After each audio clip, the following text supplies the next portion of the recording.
panic pics. So a friend and I, both 21 and female, went to Applebee's for a few $1 margaritas, then went off to a park where she said that she knew a spot. We go 20 minutes away to this park. We go down this path that takes us around 10 minutes to this bay area. We find a nice log and we sit there and we watch the sunset.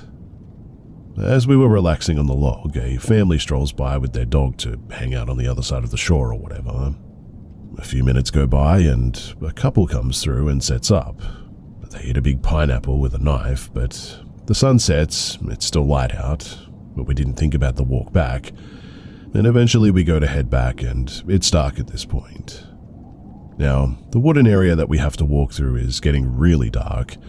So we start walking and she gets her phone camera out. It's pitch black at this point in this forest. We start talking about how creepy it actually was. And it was around this point that I felt an uneasy feeling. That feeling you get, afraid that something is behind you. Well, we're walking along and we go across the bridge up a little hill and all of a sudden we hear loud, fast footsteps on the bridge. I see light from what appeared to be from a phone, and it was moving back and forth as if somebody was sprinting. We panicked, we started running, and I'm thinking, no way, this guy's chasing us. And I know that this is going to sound a bit weird, but his footsteps kind of sounded like he was on a bike maybe or something. I thought, we'll go up this steep hill on our left. There's no way that this guy's following us, and no way that he would go up this hill on his bike. Turns out, there was no bike. We stopped running as we didn't hear anything. She flashes her light behind us, and there's a silhouette of a man now jogging toward us. His body posture seemed to be like he got tired from running, so we kept running and stopping to see if he was still chasing us. And then again we hear footsteps running toward us. We keep looking back while running to make sure that he's not right on us. At this point, my friend screamed "hey" in a sort of panicked voice, and he screamed back "hey" as well, and then after that said, "What, are you scared?" We keep running. She's on the phone with the police. We finally hit a paved road, nowhere near her car, when I took us up the hill. That was on the wrong path we originally took.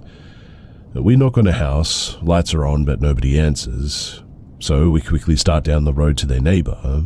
I look back and see a silhouette of a man walking behind that first person's house. He eventually got up to the fence and then creeped back into the darkness. That second neighbor, they helped us. His wife got us some water, and the police, they came to take us to her car. And that was the most traumatic experience I think I've ever had. The intentions of the man felt sinister, no doubt, and the way he was yelling at us felt so uncanny. I hate this feeling that I have, and I have so many questions that I know won't be answered. But I just cannot get this one question out of my head. What if he did actually catch up to us?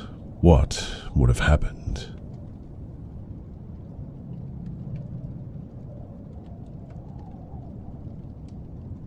So my dad had 3 consecutive heart attacks in the emergency room in the hospital.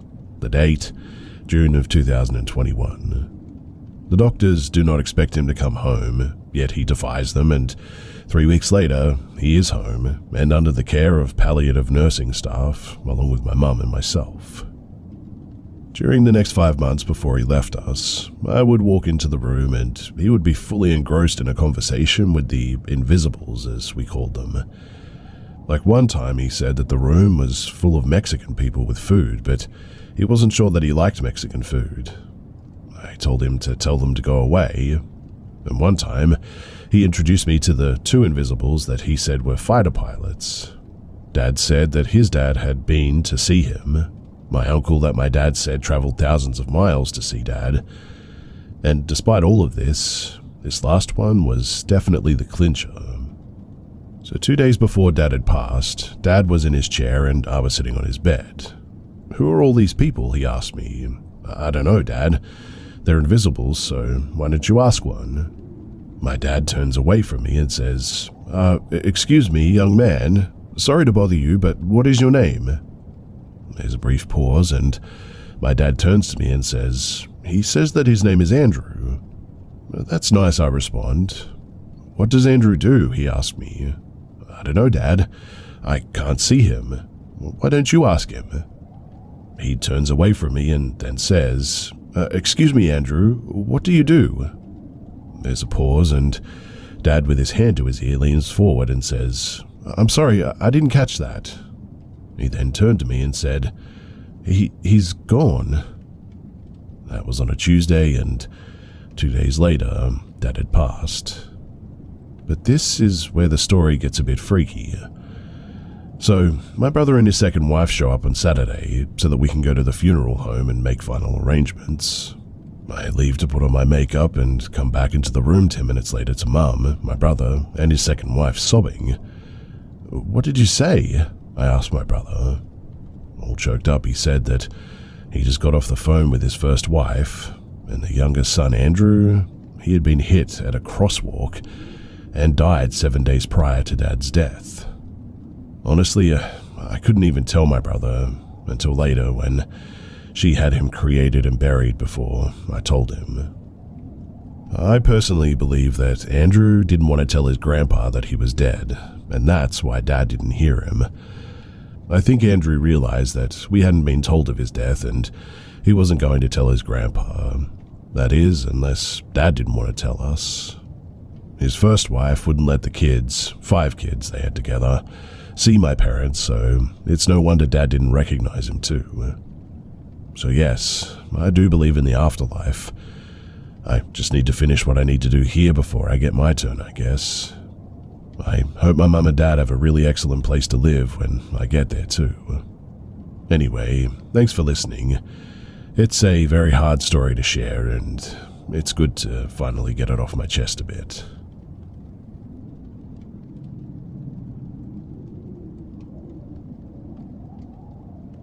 This happened a couple of weeks ago. So I was heading home from my friend's house one night, around 11:30 p.m. My friend lives about 25 minutes from me, and the fastest way to get home is if I take back roads from there. I live in a small rural town. Anyways, I'm driving home with another car about maybe 4 car lengths in front of me. I'm about 5 minutes from my house when I see the car's taillights suddenly break, then the car speeds off and turns off of a road to where I couldn't see it anymore. I didn't think too much of it. I mean, maybe a raccoon ran out in front of them and they didn't want to hit it. As I get to the part of the road where that car slammed on their brakes, a man, a huge man, probably 6+ feet tall in a black hoodie, jumps in front of my car, flailing his arms and yelling at me. I swerve to the right to not hit him, and I look in my rear view and he's gone. This road does have houses, but where this man was, there were none. No streetlights, no broken down car, nothing. I raced home and called my husband, who was about 2.5 hours away at an event and wouldn't be home until after midnight. I told him what happened and how he just disappeared, and I was terrified to get out of my car to walk out into our house. He stayed on the phone with me until I got inside and immediately headed home too. There's been a lot of weird break-ins around my area lately too, and people trying to steal cars as well. I can't even imagine what would have happened if I stopped my car. Not that I ever would. I mean, I've seen too many true crime documentaries to do that. I avoid taking that way home now, and if I do, honestly, that's pretty much all I think about.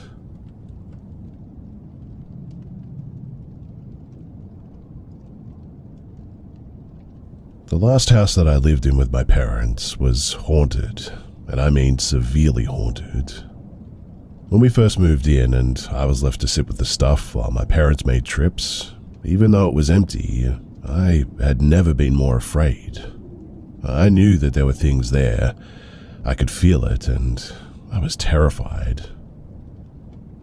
Not long after we moved in, it all started kicking off too. Stuff would move on its own, and I don't mean just things that weren't stable. I had seen it, and my mum had seen it, but my dad still said that he didn't believe in it, until one night, when we were all watching TV, we looked into the hall all at the same time, and the car keys lifted off the cabinet and fell on the floor like someone had picked them up and dropped them. My dad hadn't seen this happen before, and his response was nervously, "Right, that's it, we're going to bed." Then there was the thing in the bathroom mirror. So I was cleaning my teeth before bed, and I looked into the mirror, and there was this thing that looked like a little kid with long hair, but its eyes were pure black. Scared the life out of me. But what was even weirder was that when I looked into my wardrobe and there was a crumpled red dress with blue butterflies on it, exactly like what that thing was wearing. It wasn't mine, mind you, and it looked like it would be the right size for maybe a 5-year-old. Once I saw an apparition in the doorway to my parents' bedroom that looked like a woman with long hair holding a knife. I screamed and tried to run, but ended up tripping and falling down the stairs. I told my dad I got spooked by a spider, but then my mum asked when he wasn't around, and when I told her, she wasn't surprised because she sometimes felt that there was someone in the bedroom with her when she was by herself. My dollhouse, it used to open by itself when it was latched. The latch worked fine and was sometimes so stiff that I had to pull on it to get it off, but it would just open when I wasn't even there, near it. My mum didn't believe me until she saw it, and she was startled by it. Something used to play with the bathroom tap too, and it wasn't the tap being dodgy or whatever. It was old and stiff, and a lot of the time took 2 people to just turn it on. The most memorable time, though, was when I was about to head out the door to high school when nobody else was up and the tap turned on. I shouted up the stairs, "Please, now's not the time. I'll get in trouble for leaving the tap on." And amazingly, it actually turned off.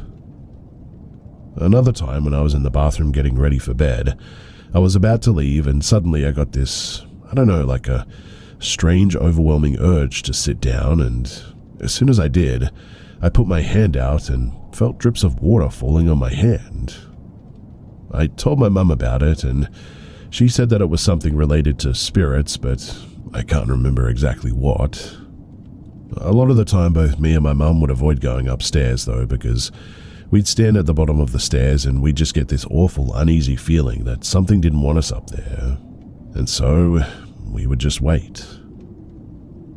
I'll end this by saying that I don't experience hallucinations, I don't have any form of psychosis or schizophrenia, and nothing like this has happened since moving out of that place. And quite honestly, I'm just happy that that place is somebody else's problem now.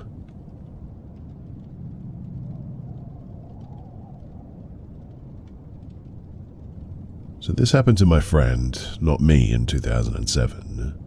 To this day, she describes what she saw in the exact same as she had right after it happened, and can still clearly picture it as well. So, she was walking home from her friend's house at night. This is in a town in southern Oregon, in case that's important, but she doesn't remember the exact time, but says that it was definitely after midnight, and it was dark, so nobody else was out. She says that she was completely sober, and not sleep-deprived or anything. She was on her way home, and just about 2 blocks from her house, she was walking on the sidewalk along the main street and was crossing between 5th and 6th Street. Her house is on 7th. Across the street is a Safeway and a cemetery, and right then she noticed something about 50 feet ahead of her, crossing the street from the cemetery side to the side that she was on. And this is how she describes it. There were 2 creature things walking on their hind legs side by side. One was slightly shorter than the other, but they were both really tall, at least 7 feet. They were hunched over, lanky and extremely thin. She says that her immediate first thought was they looked almost like deer walking on their hind legs, but they didn't have any fur. It was more like a dark grayish skin. They held their arms and wrists kind of like how a T-Rex would, but their arms and hands were very long still, almost as long as their legs. When I asked, she said that she didn't see any tails. I asked her if they had hooves, and she says that she thinks so, but can't remember that part for certain. Everything was quiet, and she didn't hear them making any sounds on the pavement as they walked. I asked her if they had any antlers or deer-like shaped face, me thinking that maybe it actually was just hairless deer walking on their hind legs for some reason. She said no antlers though, and their heads were not shaped like a deer's or any animal, but more like a person's. She describes their faces as looking human, with human features, but something was just slightly off. She had frozen where she was as soon as she saw them. Everything was quiet and there were no cars driving by or anyone else around, which is pretty normal at night in our small town. But she says that she stood there kind of in shock. She watched as the two creatures slowly walked side by side, silently from across the street and over to the side of the street that she was on. She says that they didn't seem to see her at all, or if they did notice her, they didn't act at all like they did. She says that they acted as if they were simply a couple going on a casual night stroll together. She doesn't remember feeling any negative energy or vibes. She just felt fear because she was, well, pretty scared by what she saw. As soon as they finished crossing the street, they continued straight down 6th Street, and she couldn't see them after they passed the first house and kept walking down. At that point, she said that she snapped out of the shock and started running the one more block towards 6th Street to see where they were going. Once there, she turned down 6th Street to follow them, but at this point, they were completely gone. She doesn't know where they could have possibly gone that fast though, considering that they were just walking. They're not walking fast, but like I said, almost as if the two of them were just out on a casual night stroll. As soon as she realized that they had somehow disappeared out of nowhere though, she started running as fast as she could the one more block to her house on 7th Street. She told her mum and sister the next morning, and she says that these creatures were like nothing she'd ever seen or heard of before. The closest thing that she could compare it to is a werewolf, like the one that Professor Lupin changes into the Harry Potter movies, hairless, super lanky and hunched over strangely. Except these ones had more human-like heads or faces than a wolf. She's only ever told her family and a few friends, me being one of them, about this. And also, she has no history of any mental illness or anything. But whenever I ask her about it, she describes it the exact same way, and is still pretty shook up when she thinks about it. Also, nothing like that has happened to her before or since then. Does anyone know what this could have been, though? I've heard about not deers on Reddit, but I'm not sure that that really fits because I think that those are more animal-like shaped and usually on all fours, right? If you guys have any questions, then I'm happy to ask her and get back to you, but any input would be greatly appreciated as both of us, I'll admit, are a bit lost.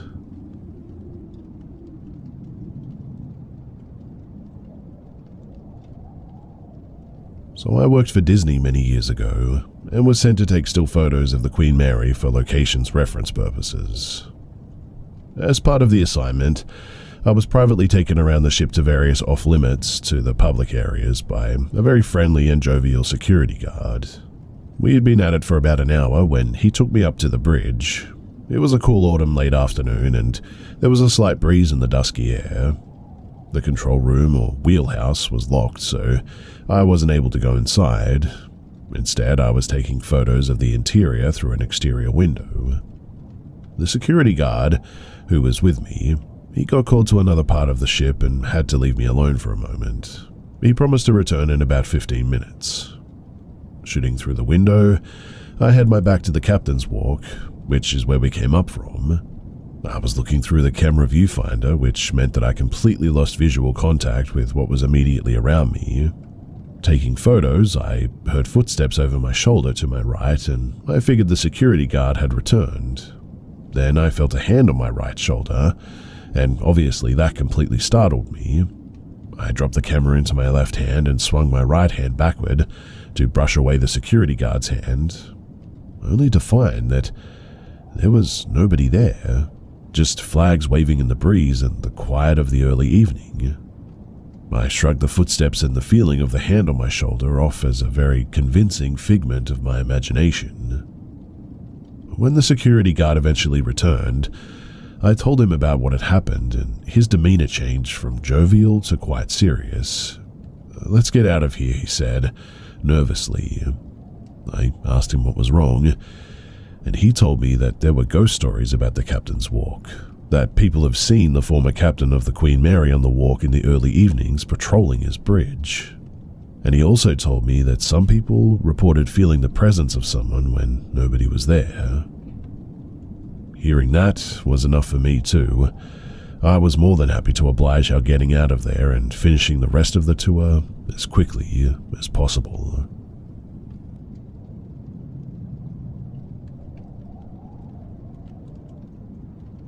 One of my earliest memories as a child is from one time my grandparents left me home alone effectively when I was 4 or 5.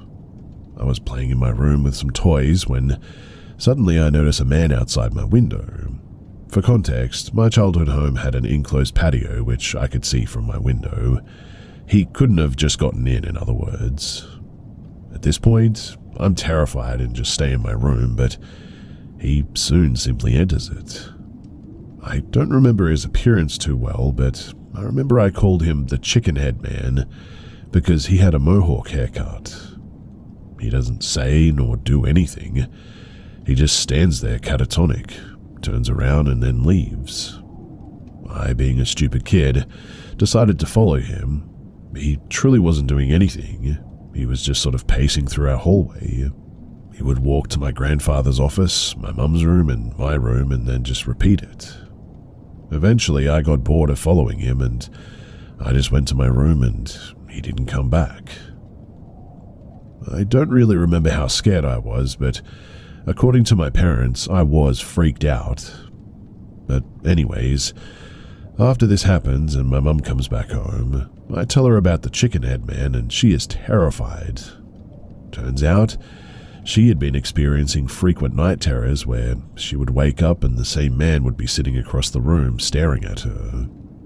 She decided that my encounter with him was enough proof that he was real, and she hired an exorcist to come and cleanse the house.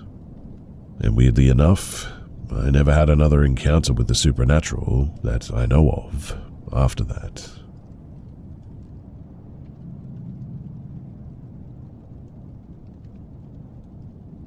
This happened a long time ago, but the memory of it is still very much burnt into me. I was young enough to still be sitting in those booster seats that you put your child in with the tray attachment for food. I was playing with a little toy car in the back seat of an old 1988 Honda Civic in my little car seat. We were on the road when suddenly and slowly a shadowy figure crossed over in front of me. The best way that I can describe it is that it was shaped like one of those Pac-Man ghosts, but black and with a pair of human-like eyes, no other facial features. It was small enough to fit on my kiddie tray thing that I was using as a race car track for my toy as it passed in front of me. Even then, I remember being freaked out since nothing in the car even remotely looked like that, nor could anything have reflected a shadow to look like what I had just seen. Of course, I immediately told my parents, who just simply brushed it off and didn't believe me. Even now, as I think of it more and more, I really still cannot explain it.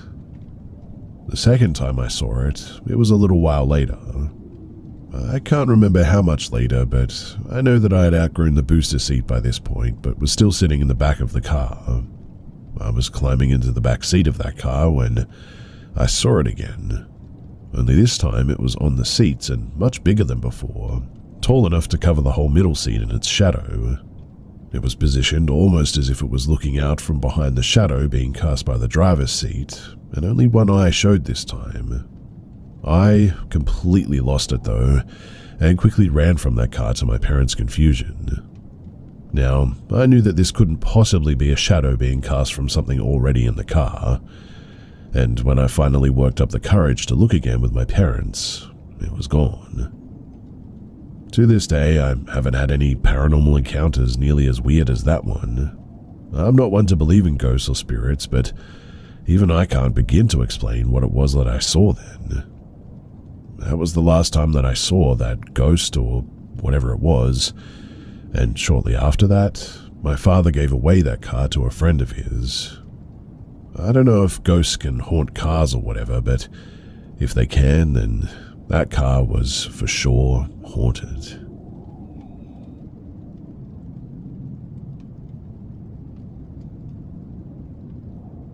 This isn't my first encounter in my life, but it definitely was the most convincing. I was in Okinawa for a few months, but one day some friends and I decided to go see Shuri Castle. It had burned down a while ago, so there wasn't much to see anymore, but we decided to go anyway. While wandering around, we came across these steps that led down to a pond. So we headed down to check it out when I noticed this path over to the left. I decided to follow it because, why not? And I noticed this hole, or maybe like an old entry into a room of some sort. It was barred up, so you couldn't walk into it, but while I was looking, I noticed this dark mass. The room itself was already dark, but this mass was noticeably darker. I could also see a very strong energy coming from it, sort of, but after trying to figure out what it was for a few seconds, I called my friend over to see if he noticed it too. He said that he couldn't see anything, but when I tried to point it out, it sort of rushed me. At this point, I get chills throughout my entire body, and I begin feeling extremely sad all of a sudden, like I'm about to cry. My buddy noticed this change in me, and we honestly started laughing about the situation since it was kind of crazy, to be honest. We end up walking away and continuing down the main path towards the pond. I couldn't shake this feeling, though, of whatever I just encountered that it gave me. So on our way back, I decided to take another look, but this time it rushed me instantly, and it was there again.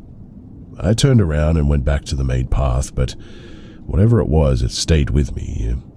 I began feeling like my energy was leaving my body, to the point that I had to sit in the middle of the path because I felt like I was about to pass out. I kept telling whatever it was to go away, that it wasn't allowed to follow me, but it wasn't listening, that's for sure. The rest of the day we spent in Naha, I just couldn't shake this thing too.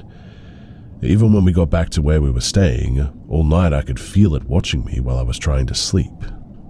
I asked my friend's wife, who was a local, to see if I could get a cleansing anywhere, and thankfully, she was able to help me out. It was just a really freaky situation and experience, and the energy that it gave off was extremely powerful, whatever it was. I've never felt something like that before, and I really hope to never encounter anything like it again.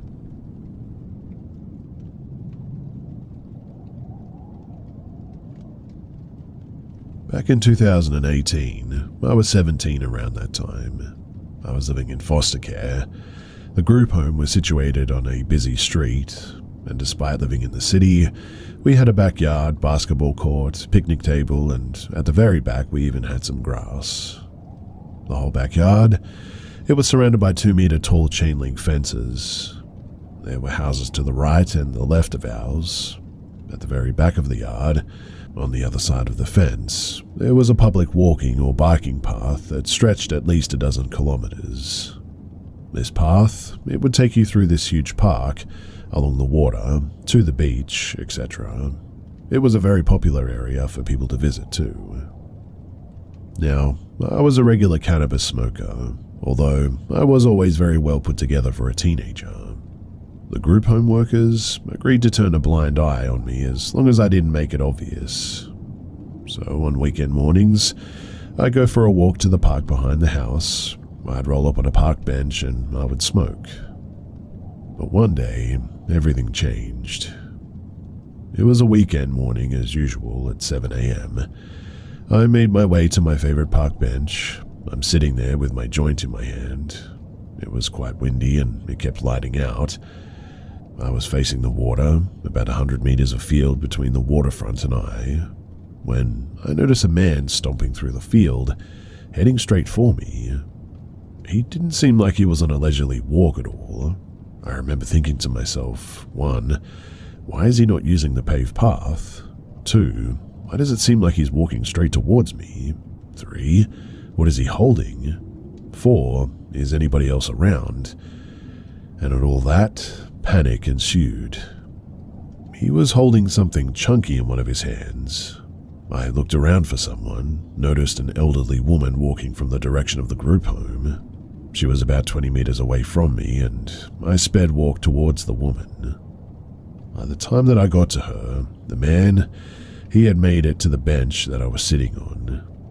The woman kept walking towards the bench and I in the opposite direction. For a moment, I looked back to make sure the man wasn't following me, or worse. I see the man lay his brick down on a pile of rocks behind the bench. The woman stopped walking. I'm guessing that she had processed something peculiar was going on too. Thankfully, the man kept moving straight towards the boulevard and was no longer to be seen in the park. The woman, she then turns around and she looks at me with this sort of shocked stare in her eyes, and I remember feeling reassured by that. We both continued on with our days without saying a single word. But the same day at around 9 p.m, people aren't allowed to smoke within 10 meters of an entry to an establishment, and there was only one light in the backyard, so it was above the entry to the establishment, and this girl in my group home goes out for a smoke in the backyard, no lights on. And like 3 minutes later, she's banging on the door yelling, so I let her in obviously. She's freaking out. We're trying to get answers out of her, but it's hard. Then she explains that there was a man. He stood there on the path allegedly. She watched and stared, taking pulls of a cigarette. The man then starts walking towards her and starts climbing the fence. That's when I shared my story from that same morning. To be honest, I thought that I was just being paranoid at first, but when I heard that somebody had tried to hop the fence, and the guy was described to look very similar to the person that I saw, I truly believe that it was the same man. The workers on the shift that night, they called the police, and the police started patrolling the path at night. The group home added some garden lights in the back, and honestly, I just hope that this person never lays hands on anyone, because that wild look in his eyes, if he does, I really don't like to think about what might happen.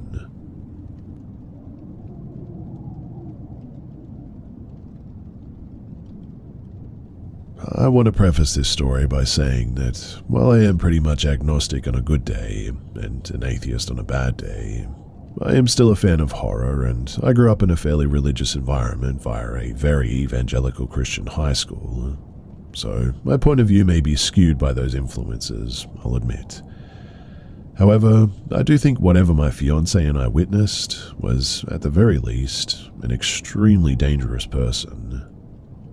So, for context, I started college in the fall of 2018, going to a university in a somewhat rural area.